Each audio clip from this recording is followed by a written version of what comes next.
everyone. My name is Jason. I'm here for Daily Dose of Hope Day 345. So nice to meet you and nice to see you again.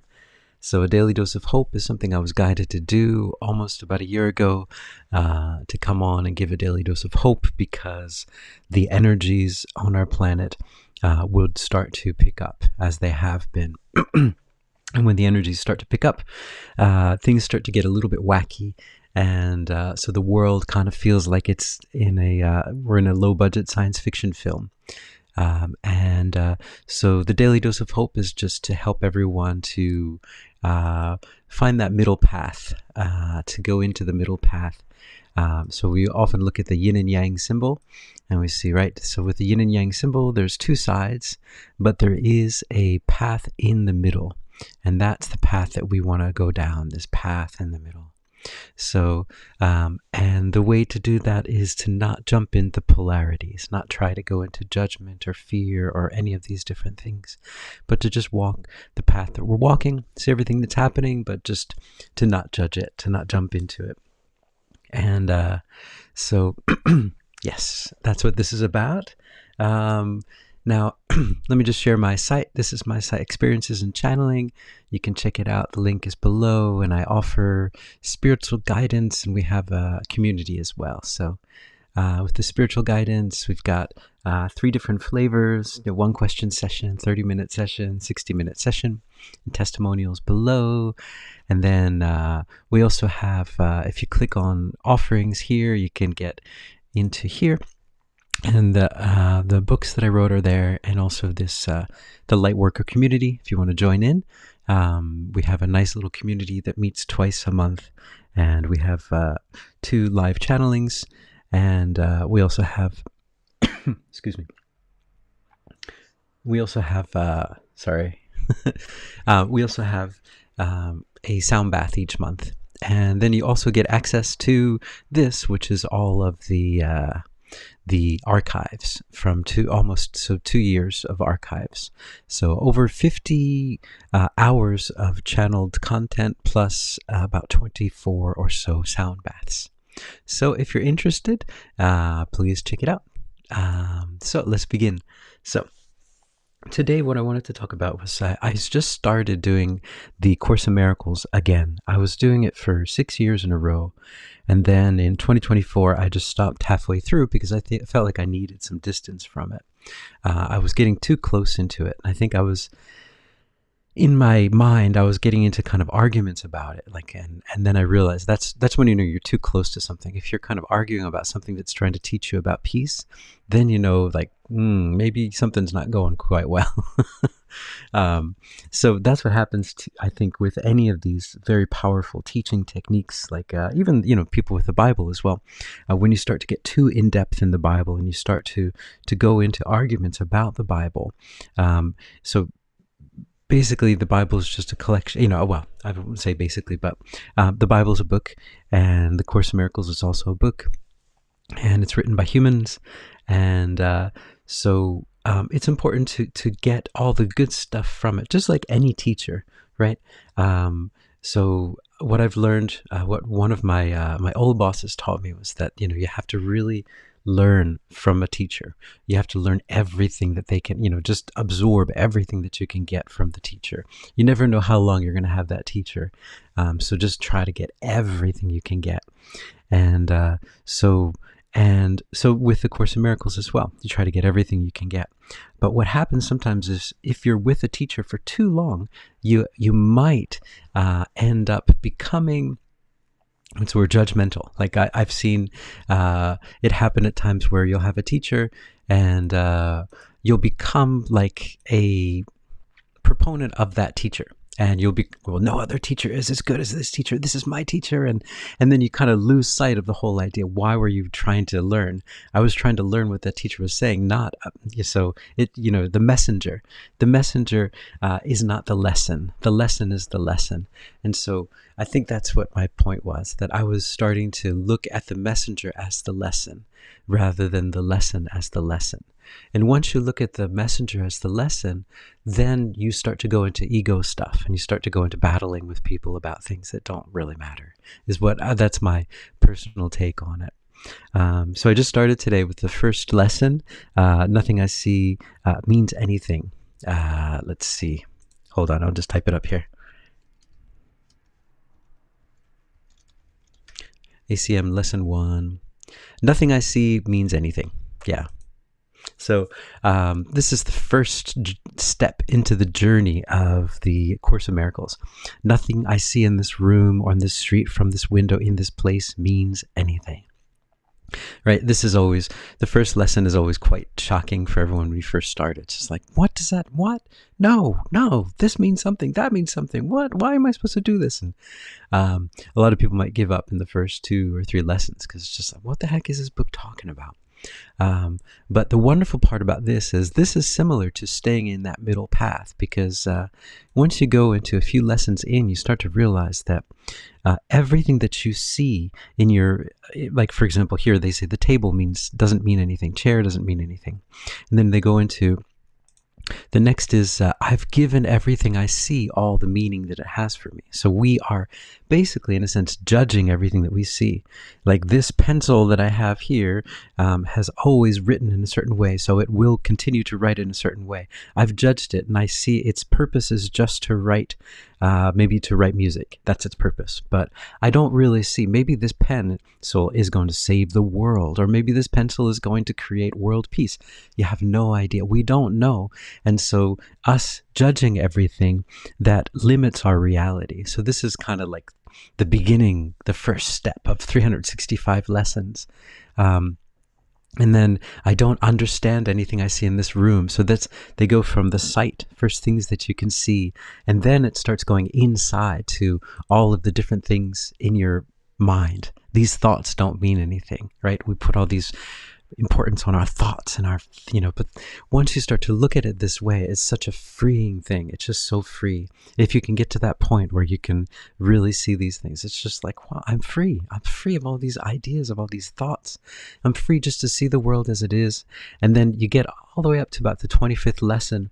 And that's the lesson where they talk about, so I don't know what anything means, but I know that everything is for my best good. So understanding that all these things that are happening around you seem to be random and seem to be, you seem to be a victim of all of them, but no, this is all happening for you.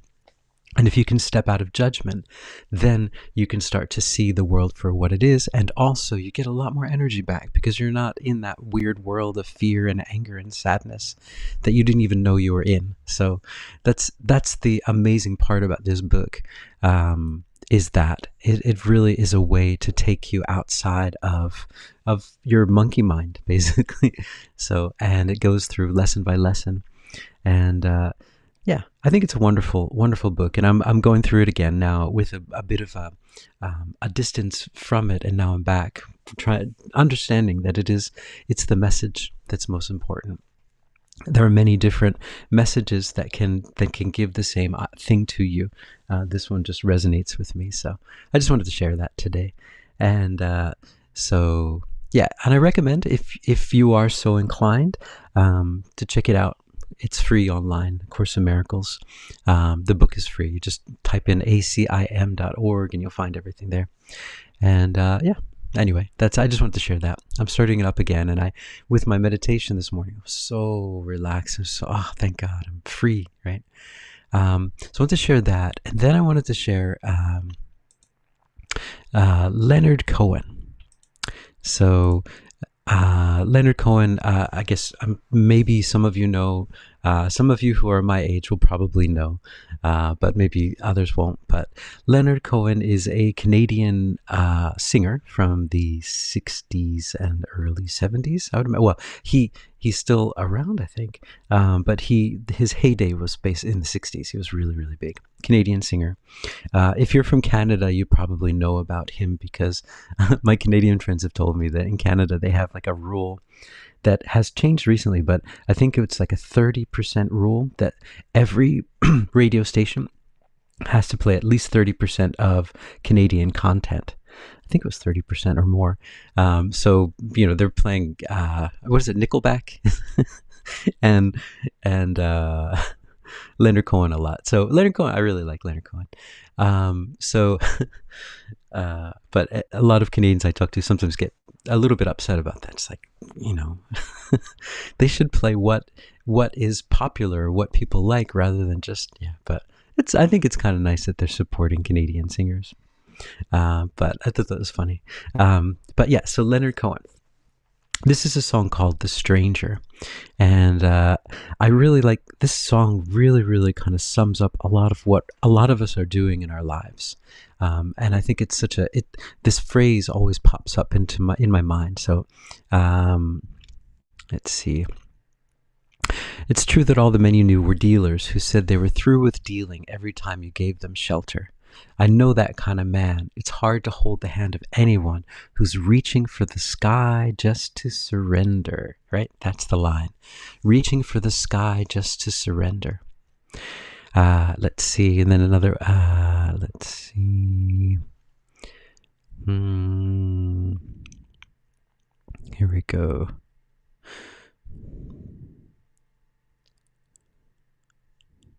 There's another line in here that I want to share. He's reaching for the card so high and wild. No, it's not there.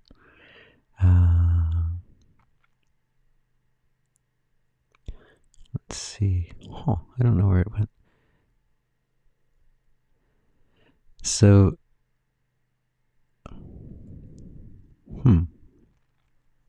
oh, there it is. Sorry, I missed it up here. Then sweeping up the jokers that he left behind, you find he did not leave you very much, not even laughter. Like any dealer, he was watching for the card that is so high and wild, he'll never need to deal another, right? And so, let's see. Dun, dun, dun, dun, dun. But now, let's see. Okay, that's basically what I wanted to share about that. But it's about a dealer who kind of settles down with this person and then decides to move on again. But the idea is that this dealer is just reaching for the sky just to surrender. I really love that line. That's what a lot of us, I think, are taught to do. Like we're always taught that if we get that job, if we get that thing, if we get that relationship, if we get that house, then everything's going to be fine and we can just surrender and the rest of our lives are going to be taken care of. It's going to be great. And that's what I think a lot of us do. And here we're watching for the card that is so high and wild, we'll never need to deal another, right? There you go. So that's it. We're just basically looking at our lives as if it's the lottery. And once we get that, everything's going to be okay. And I like that was how I used to think about myself as a musician. Like once I make that hit song, then I'll never have to like work again or these sorts of things. It's just like that is what a lot of us are operating under, that program. And it's a program. It is definitely a program. We are living within time, but we are eternal beings, and we know eternity already. We didn't come down here to just sit back and let everything happen. We came down here to like be a part of this world, to be a part of everything that's going on, not to give up, not to like get this prize. And once we get the prize, then everything's going to be settled. No, we're here to like live every moment, to enjoy the wind, the rain, the oceans, the rivers, to enjoy every morning, every night, every afternoon, every second, because we're here. We're in a very, very special place. And this kind of programming is what stops us and what traps us in sadness, because it is a path of sadness. There is no card so high and wild that you'll never have to deal another. The only card that is so high and wild is finding your peace. Once you find your peace, then it doesn't matter where you are, what you're doing. You've found that card. So in a sense it is, but it doesn't mean giving up. It just means letting go of all of this judgment that you have on the world, and letting go of this idea that there's just one thing. There are no things. Like this world's not a thing. All these things don't exist. It's just, as they say in the song here, where is it? Smoke. Where is the smoke? Oh, here it is. You hate to watch another tired man lay down his hand like he was giving up the holy game of poker. And while he talks his dreams to sleep, you notice there's a highway that is curling up like smoke above his shoulder. Curling just like smoke above his shoulder, right? Yeah, it's just smoke. It's just an illusion. And yes, I like this song a lot. I'm a big Leonard Cohen fan. I've always kind of been. Um, yeah, but it can be dark though.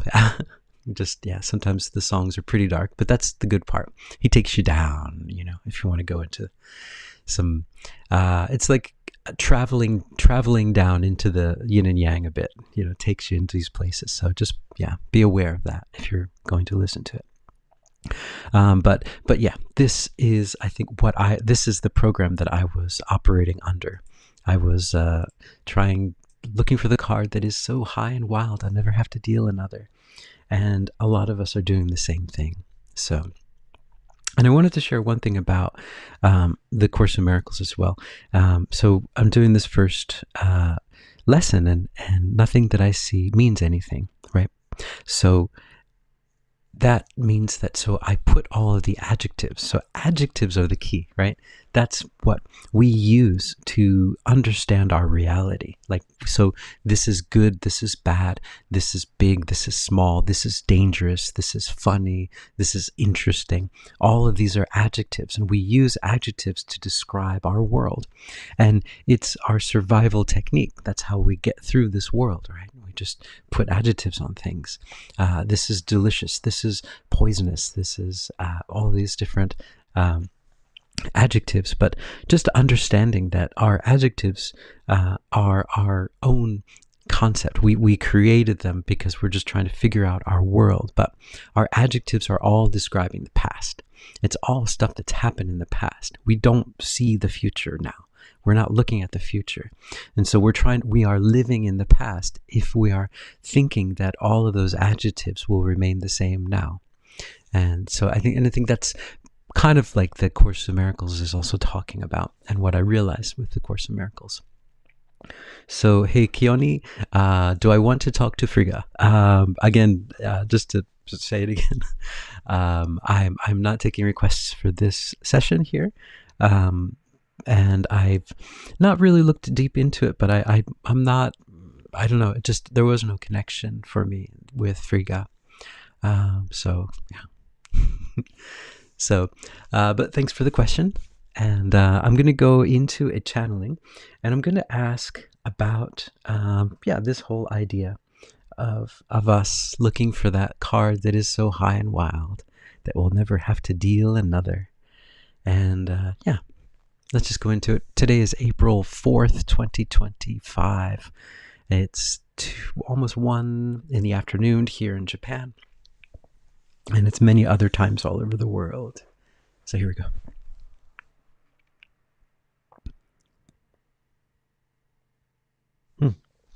Greetings, we are that one that you know of as Sandalphon, and we would like to bring forth for all of you today an idea that all of you know about, that you've heard about, but you've never really gotten in depth with this idea. And this idea is the idea that you are here for a very, very specific reason. You are here for a very specific mission, and this mission is very, very important for the rest of the world and the rest of humanity. Many of you will not think that this is true. How can I, just a normal person living a normal life, have a serious mission that is here to save the world? And what we would say to you is that you do, and you do. You are all here to save the world, not just humanity, not just the earth, but the entire universe. What you are doing down here, your mission here, is so integral to this whole planet and this whole universe. And this is something that we'd like you to be aware of when you find yourself stuck in your lives, when you find yourself lost, without meaning, without hope, without knowing where to go. Understand, you are an amazing hero of the universe here on this planet, at this moment, in this time, in these very, very intense polarized times, you are here. You are here to save the world. You are a superhero. Very, very similar to your movies, but it differently, that you are saving the universe, and you have the universe at your back. The universe has your back. God has your back. And you are here doing his work. You're here doing the work of love. You're bringing love to this planet, a planet that sorely needs this love. So understand that you all have a very important mission. But sometimes your mission is clouded, because with this mission, there are many who would not like this mission to go forward. And so you are trained and you are programmed and you are made to disbelieve all of this. And this brings us to what this being is talking about. Yes, much of your music, much of your movies, much of your education is geared towards stopping you from understanding this, from believing this, because once you accept this in your heart, once you understand this, you are unstoppable. Nothing in this society can infringe on that. There is no programming that can enter a mind of someone who is free. Once you are free of these societal concepts, these ideas of getting things and losing things, once you're free of that, of this concept of rich and poor, of having and not having, and once you get to that point of understanding that you are free and that you're made of love and that you create the universe, it is not the universe that you are living in. You are creating it as you go along. Once you understand that, you are unstoppable, and that is what many are trying to stop: your unstoppability, your true power, which is understanding that you're here for a very, very, very important mission. And this is what we would like to bring forward today. All right. So yeah, all right. Makes sense. That makes sense. I mean, that is, the big program that we're all under. I know as a musician, that was my thing, is like, we don't know the pathway forward. I wish when I was a musician, but I that someone had told me that, but I guess maybe many of the teachers didn't even know it, right? That, we're here to save the world. I think probably a young me would never even listen to it. Like, what's up with this teacher? He's crazy. He's cray. He doesn't know what he's talking about. But but the idea is, yes, that for example, with music, what is the path forward? Or when you're doing the arts, what are you supposed to do? And what usually happens for all of us is we think, oh, we have to be famous. We have to be really, really successful. What does success mean? Oh, success means making a lot of money. Success means being world famous, winning Grammys, all these different things. Yeah. And it does, yeah. But there's different ideas about what success is. But what they really should have said is that we are searching for happiness. We're trying to find peace. We're trying to find happiness.